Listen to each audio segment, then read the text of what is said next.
Hello and welcome. In today's video, I'm going to share with you 10 more Ark creatures which are overused.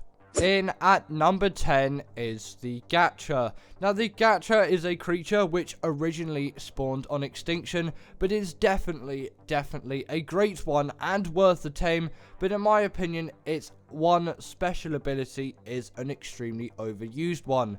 When the GATRA is fed snow owl pellets, this thing will produce a wealth of insanely good loot, and at this point this ability has been milked so much by Ark players that it is just so overused, and you'll see it everywhere. Yes, it is definitely a good activity to partake in, and it is definitely a very good ability for a creature to have, and no other ability has it.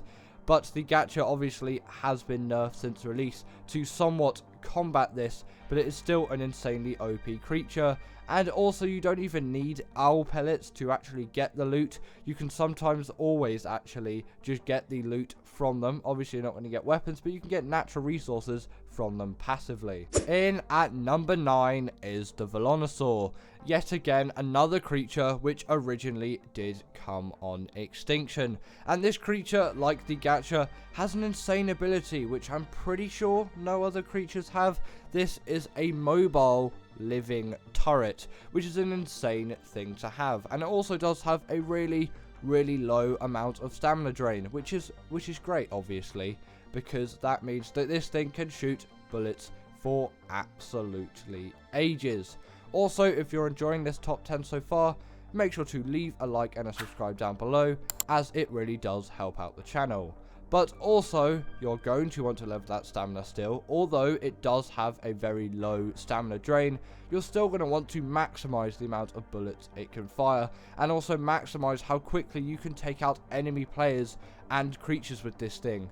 As sadly, when you do level up your melee damage, the add damage of the bullets will not increase, but you can always level up your stamina to increase the amount of bullets you can fire, which is definitely something you're obviously going to want to do with the Vonaur, and also you can probably see from this thing why it is an overused creature, but I'd still urge you to tame it, and especially with the R variants on Gen 2, they have an even better version out now, and they definitely are a fan favourite of many. In at number 8 is the Mosasaur. Now this creature is essentially the king of the sea, and with the Mosasaur on Gen 1, this creature is just such an OP one, and a creature which is extremely heavily used on PvP in the ocean. Although most PvP does not partake in the ocean, but for raiding all of those underwater cave bases, you may see a Mosasaur or Plesiosaur which is used, but the Mosasaur is by far the more popular one. And you can also tell why it is overused too. When you have the strongest creature pretty much in the ocean, it is going to be used by pretty much every player that can actually get their hands on one. But the thing is, with Plesiosaurs, Dunkleosteuses and Megalodons, they are all great shouts for underwater creatures as well, and they all have their own great abilities. As overall, the Mosasaurus is a pretty bland creature, just with a basic bite attack and nothing really more than that. But like the Plesiosaur, it can have a huge base built on its back. In at number 7 is the Shadowmane, our first Gen 2 creature on this list, and I'm pretty sure only Gen 2 creature on this list. Now, if you didn't know already, the Shadowmane is an absolutely insane beast of a creature, obviously coming on Gen 2 like I've mentioned, and the Shadowmane is one of the most ability dense creatures in the Ark game. The amount of abilities this creature has is absolutely insane. It can stun creatures in the air, it can jump to great heights, it can charge up its damage, it has the hydration buff like the Spino, and it has pack buffs on top of that too, and it can even go invisible when obviously a male or female is present.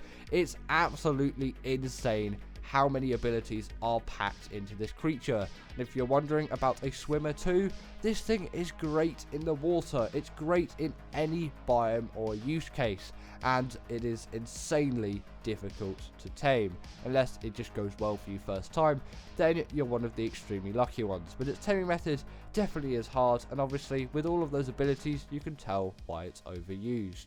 Next up, we have the Giga. Now the Giga has been in Ark for absolutely ages now, and it is no doubt that the Giga is an insane tame, which I think at some point everyone should tame, and it is used a lot in any given PvP scenario. And the Giga again is a really great tame with a wealth of good abilities. It's just sad how nerfed the Giga becomes once you tame it compared to a wild one. But considering its age, that made sense back in 2016 Ark when the Giga released.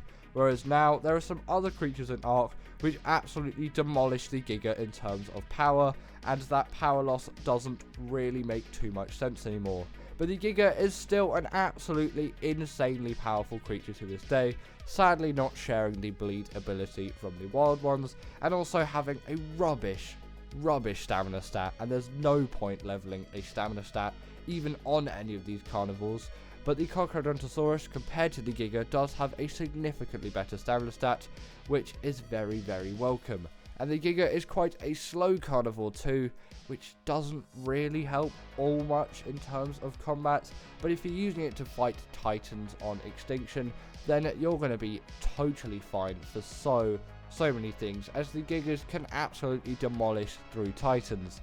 Even though if you are doing the Alpha King Titan on extinction, you may face obviously some Giga deaths, and you should always be wary of their rage meter, as if it gets too high, they'll kick you off and then they will simply kill you.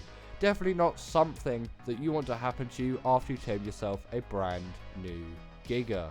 Speaking of the Kronosaurus, in at number 5 is the Kronosaurus, and in my opinion this is essentially just a more buff Giga, and it is definitely overused more than the Giga, partly because it is a much newer creature, and also just because it's got a more interesting taming method, and it is just generally a more interesting, more useful creature than the Giga, again having that better stamina stat, and also the much better movement speed. And also it does have a wealth of abilities as well. It doesn't have the rage meter, which is great especially for PvP, so you don't have to worry about this thing taking too much damage. And also I'm pretty sure it does still have the bleed ability. At least it does have the blood rage ability, where as it kills more it will deal even more damage. Also, sorry about leveling stamina on this thing, a few people got angry about that in the last video.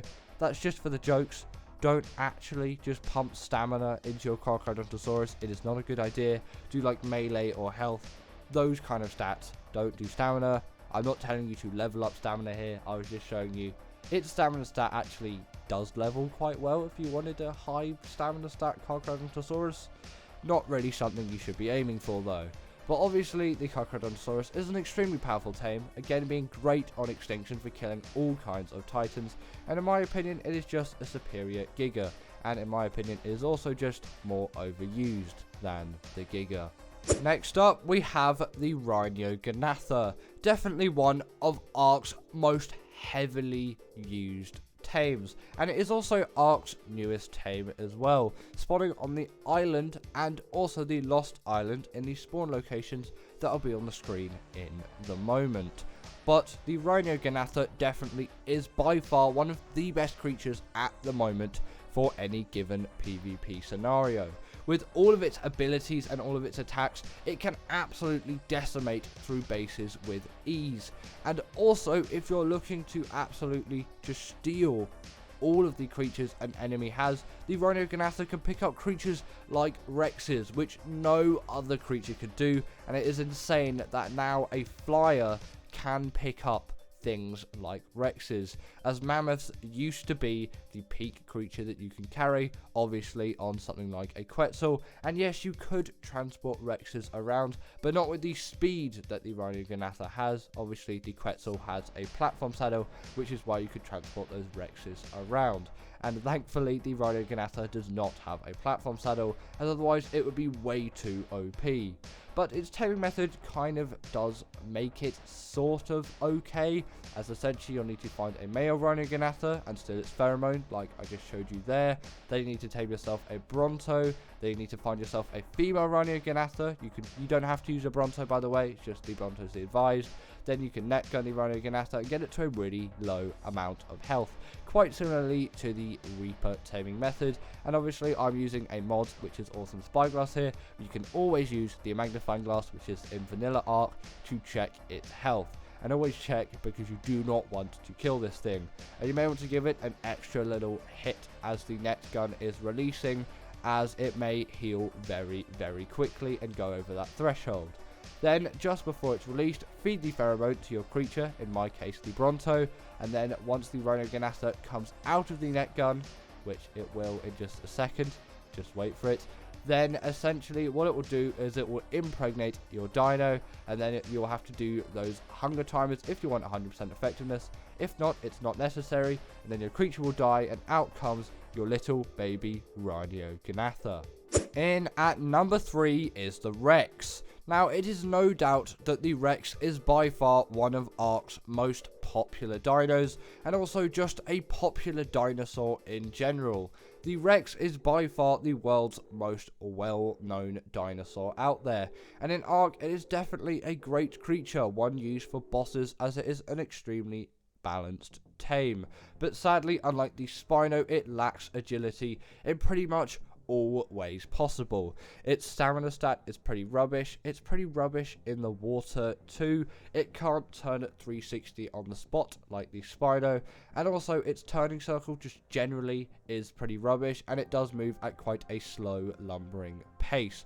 And the Spino does even more damage than the Rex, but the only advantage the Rex has is its health is absolutely insane compared to the Spino. But if you had some great breeded Spinos, you could definitely use those for boss creatures as well. It's just they don't get the attention like the Rex does, and the Rex is by far a really overused creature, and one of the most overused and overrated creatures in Ark. It is absolutely insane how much the Rex is used, but there are sometimes much better alternatives out there. The Rex obviously is a very popular tame, one of which many Ark noobs do aspire to tame, and at some point you will tame yourself a Rex. That is just kind of the way Ark goes, but just for sometimes other creatures are definitely available for you. In at number 2 is the Desmodus. Now, in my last video on the topic, obviously this being the part 2, loads of people were surprised that the Desmodus wasn't on that list. But now the Desmodus is on the list. Here, the Desmodus is in at number 2. As overall, I pretty much just forgot about this creature. But since this thing's release in Fjorda, it is definitely a creature which many Ark players do use. And it can also go invisible in the night, but I stupidly went on Extinction to the Wasteland where it can't be nighttime, and I tried setting the time and I couldn't get that to work. But it can do that, and I'm pretty sure it kind of has a sonar ability quite similarly to the Snow Owl, but I don't think I got that to work on this map either. Either way, Extinction is just not the best map for the Desmodus. But the Desmodus does have a wealth of abilities and an extremely great craftable, which is the Sanguine Elixir. Its taming method is very similar to the Bloodstalker, just requiring blood bags, and once tamed you have yourself a creature which can zip across the map and absolutely decimate so many things. And finally, in at number 1 is the Manag, and this is by far the most popular option out there for PvP griefing. Obviously, I'm not a PvP Ark player, I always stick to the PvE side, and I haven't experienced a grief from another player using a Manag, but I have seen so many of them around. But in terms of the Managama's actual skill as a creature, especially for me, this is actually a very good tame, and one which is extremely useful.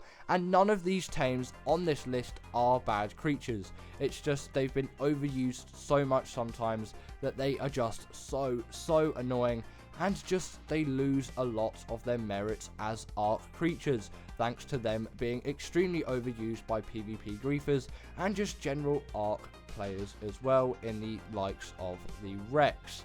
Now, the Manag is fitted with a wealth of abilities. Obviously, the one that you've been seeing the most with its insane dashing and jumping ability, where it can gain so much height and just speed across the Ark map, with insane clarity and control. Obviously, they are a bit buggy though, and I did get stuck in a rock here. But by far their most used ability is that freezing ability. And look at how long these mammoths are frozen for. And that is by far the ability of choice for all of those PvP griefers out there. So in my opinion, the Managama is the most overused Ark tame. But anyway, that is the end of today's video, and I really hope that you enjoyed this one. Comment down below your top 10 Ark creatures which you think are extremely overused, as I'd really like to hear them, and I'll see you later.